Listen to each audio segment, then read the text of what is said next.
victors in this one. Yeah, exactly. The NBA Finals are set with Game 1 taking place in Denver, Thursday night on ABC, featuring the heavily favored Nuggets hosting the underdog Kings, the Heat.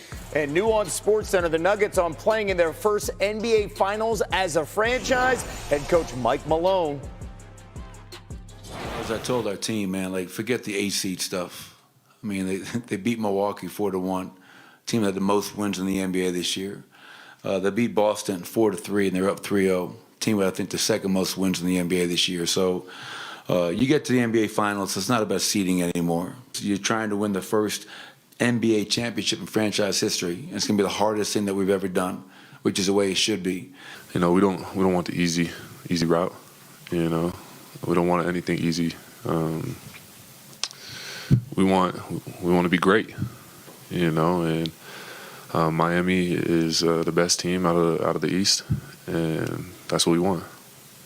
A well-centered Ohm Youngmisuk joining us now. He's been covering the Nuggets this entire postseason. Ohm, so the Nuggets, they've been waiting a week. Now they know they'll be tasked with slowing down Jimmy Butler. What did the team say about the challenge of defending playoff Jimmy?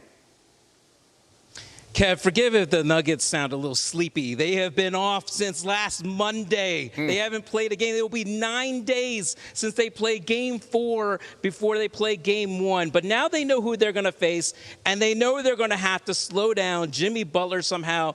This Nuggets team has gone through Karl Anthony Towns and Anthony Edwards in the first round, Devin Booker and Kevin Durant in the second round, and LeBron James and Anthony Davis in the Western Conference Finals. And a lot of it is probably going to have to go to Aaron Gordon, who defended a lot of these guys. If you look at what Devin Booker did in the second round, he averaged 30 points, 8 assists, and shot nearly 57% from the field.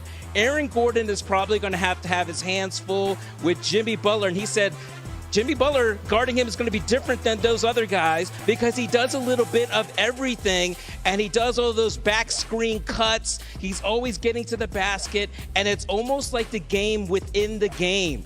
So Aaron Gordon said that all of the pregame packets that the Nuggets coaches are giving him to study up on the Heat, he's treating it like it is the Bible the next few days to try to figure out how to slow down Jimmy Butler and the Heat. Oh, right now, Game 1 is Thursday night in Denver, and at this moment, the Nuggets are 8.5-point favorites despite that break, and that's exactly where Miami wants them. Ohm Youngmisuk with the very latest from Denver. Let's get some headlines, Kevin. Butler, the 8-seeded Heat, went into Boston and took down the Celtics. Game 7, avoiding the biggest collapse in NBA history. The Heat advancing to the NBA Finals for the 7th time in franchise history. All 7 have come since 2006.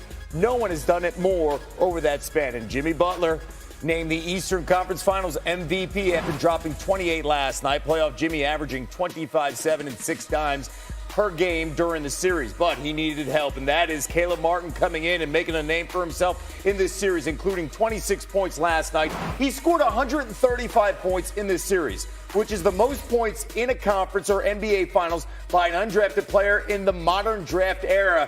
Winners talk afterwards. That type of style never leaves you. I feel like, I knew it was going to come out at some point. It's just, it's just a great feeling that it came out during a Game 7 on a road like this. But it just shows you what I'm capable of, and I just want to continue to stay locked in. And I knew how they were going to guard me through this series, and I just want to take advantage of that. I just know why Coach Pat and Coach Spo wanted me to be here, and that's to compete at a high level and to win championships. I know that the group that they put around me at all times is going to give me an opportunity to do so. So I was always very, very confident in that.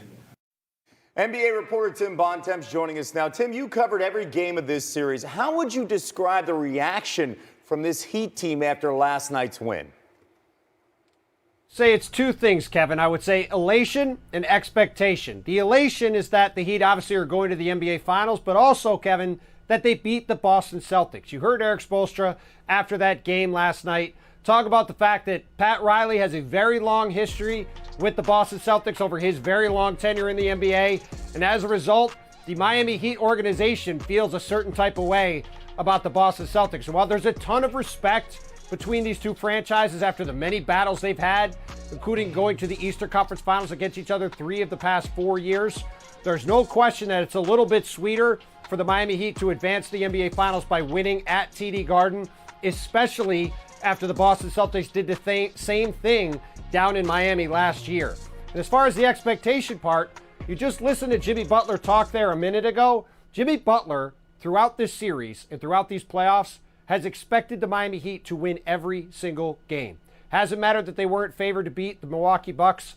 Hasn't been mattered that they were a toss-up to beat the New York Knicks. Hasn't been favored that they were counted out time and again against the Boston Celtics, including going into Game 7 after that loss to them in Game 6 on that Derek White putback.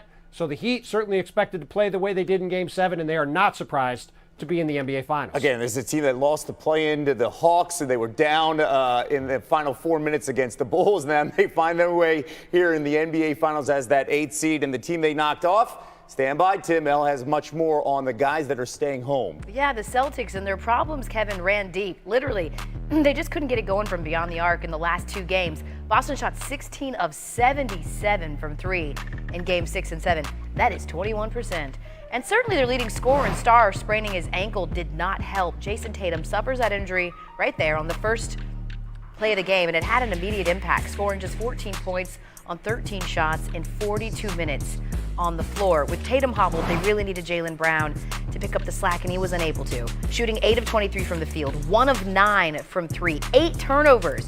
And if you look ahead, Brown's eligible for a 5-year, $290 million extension this offseason. JT hurt his ankle, first play of the game, you know.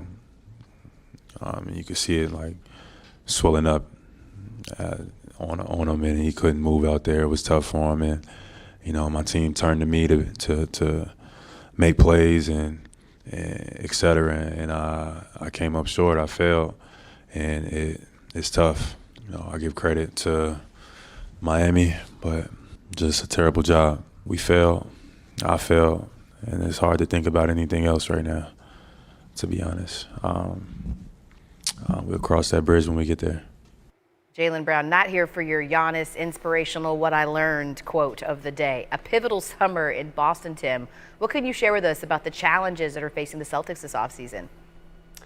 Well, as you mentioned, El, the Celtics were really, really let down last night with the way they played in that Game 7. You could see it being in the press conference with those guys, how disappointed they were and how close they came to making history, and then how far away they were from closing out this series with the way they played in Game 7. That began with Jaylen Brown, who took personal responsibility for the way he played in that game, as you said, having 8 field goals and 8 turnovers in that Game 7 loss. Now, Brown is eligible for a 5-year, $295 million Supermax extension this summer, El, after making the second-team All-NBA earlier this month. The Celtics certainly are optimistic about having Jaylen Brown with the franchise for the long term.